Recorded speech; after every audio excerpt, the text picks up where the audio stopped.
Deathrow is an Xbox title released in 2002, developed by Swedish developer Southend and published by Ubisoft. This was Southend's only full-boxed release, and Deathrow is a sports game. Well, it's an atypical one. It's more like a semi-structured excuse to beat people and throw explosive energy discs at goalkeepers. I like it, and I don't even really like sports games. It's a game I played a lot when I was younger, and while I found it to be very fun, I don't think it's aged all that well in some areas, and there are some poor design decisions here and there. But first, let's talk about the sport itself, Blitz.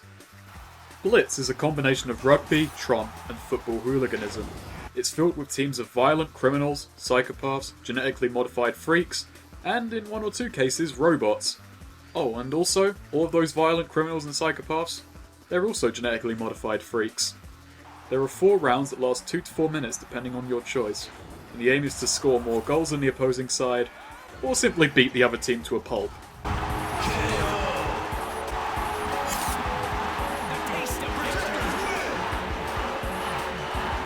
Which instantly wins the game.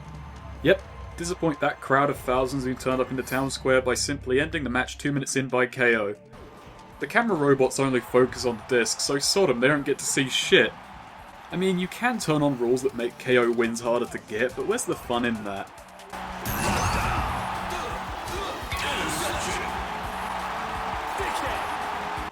Scoring is pretty fast and furious, as the disc is always in play and scoring a goal doesn't reset the disc or the players, so a typical game ends with the amount of goals in the tens. And there are also continually respawning pick-upables scattered around each arena.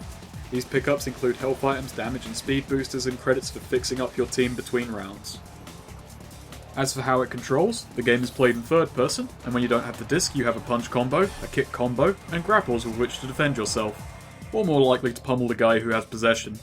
You've also got dodge rolls, which are loaded with invincibility frames. Holding left trigger gives you a slide and a tackle. They handle exactly the same, but holy shit are they satisfying to use. I open every round with them. When in possession, all means of defending yourself save for dodging go out of the window the moment you get the disc. The AI likes to pass to you, a lot. You can see how this presents a problem, because they do not give a shit if someone is beating the hell out of you. They'd like you to score right now, please. Oh no, he got the disc because you were trying not to get your asshole turned inside out. What a fucking shame. There's also the issue that if you're fighting and get the disc passed to you, you will most likely just hit the pass button and chuck it away. I suppose this is better than the alternative of there existing a delay when you get the disc, but it's still rather irritating. Your only means of attacking when in possession is the titular Deathrow. This here is the best part of the game. Holding down the shoot button charges the disc, and when it turns yellow you throw it at people for an insane amount of damage and a really satisfying yell from the announcer. It's goddamn awesome. And it means you can bounce the disc off of the goalie and then chuck it right back in. Goalies have it the worst in this sport. You can also overcharge it whilst running to drop the disc, and the AI doesn't know not to touch it, and will gleefully fling themselves at the highly volatile explosive. It's more fun than you know. The best part about Deathrows, however, is that they're not some rarely used and impractical move. They're incredibly common and incredibly useful. Charging up for a shot is necessary because it increases the accuracy of the throw, and charging up to a Deathrow only takes a couple of seconds, and it has a decent chance to just injure whoever decides to get between it and the goal. Deathrows alone are worth the price of admission. Holy shit, they're good. The fighting in the game is pretty bare bones.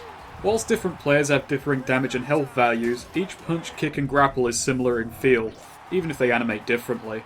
When I say they're similar in feel, I mean that quite loosely. There's little feedback to make attacks feel satisfying to land, slides and tackles notwithstanding. Another problem is the lack of lock-on. Instead, you merely home in on the nearest enemy, regardless of whether or not they're actually fucking conscious.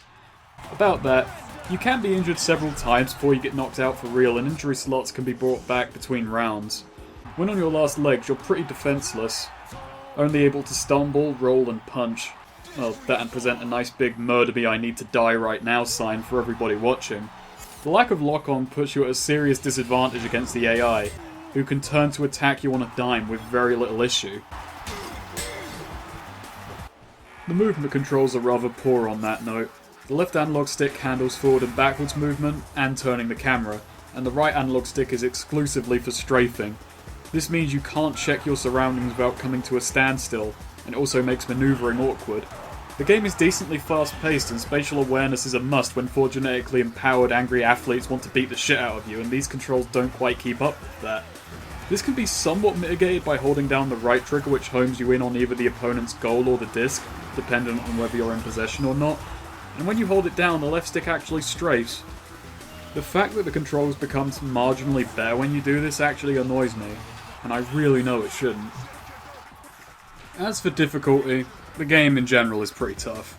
If you're playing the campaign mode, the first couple of matches will go by pretty smoothly, but then the difficulty curve reveals itself to be a brick wall. If a team is even slightly statistically better than you, they will destroy you. You have to be really goddamn good to play through it. These AI enemies move faster, turn faster, score goals better, lock on quicker, and they do more damage than you. Have fun! And whilst you can upgrade your players and hire new ones, you'll always be left at a statistical disadvantage for the most part.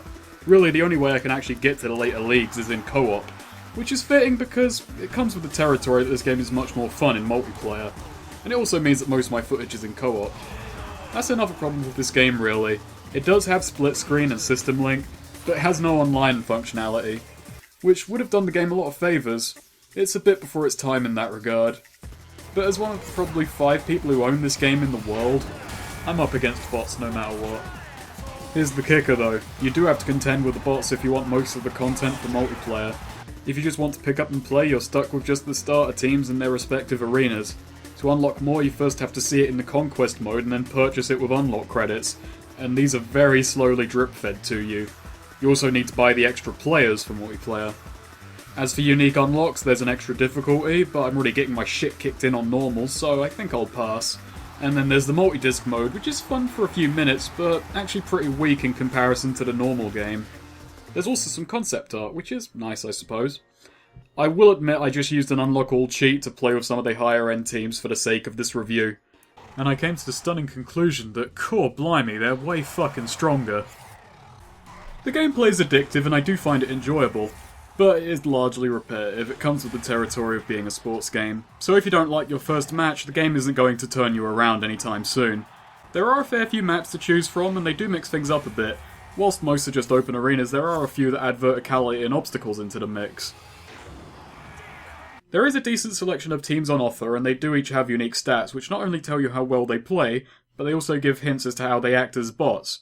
Aggression and team play telling you how they act in the arenas, and whether they go for winning by score or by KO.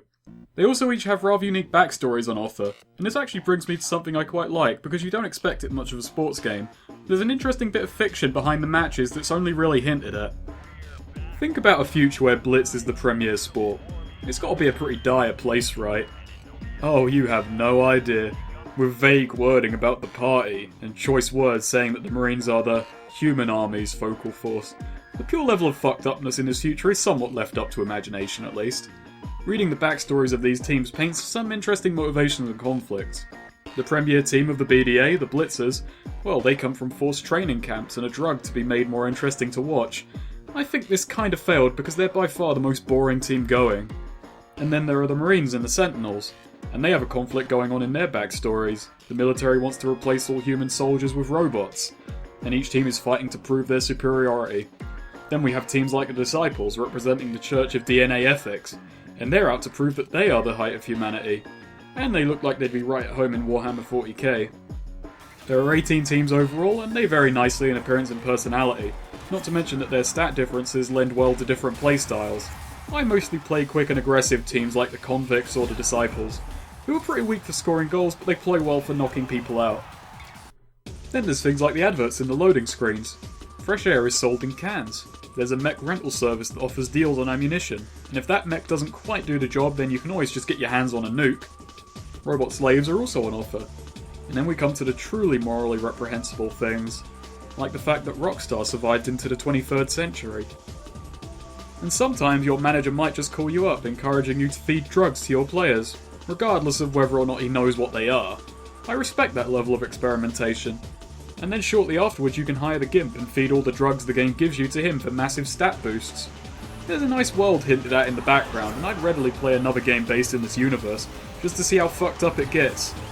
That's never gonna happen though. Southend got rolled into Ubisoft Massive a year or so ago, just shortly after becoming a truly independent company as well. I was kinda saddened to find that one out. Honestly, I think this game came out too soon. If this was released a few years later as a smaller title with online support, tighter controls, more responsive fighting and better team balancing, I think it would have found a pretty good niche. There is a good game here with better potential, but it's never going anywhere, unfortunately. Well, that got depressing, so let's just appreciate this for what it is. It's a fun if flawed sports game that I've got a soft spot for. It emulates well enough on 360, so if you see a copy and have some friends to play with, there's definitely good times to be had with this game.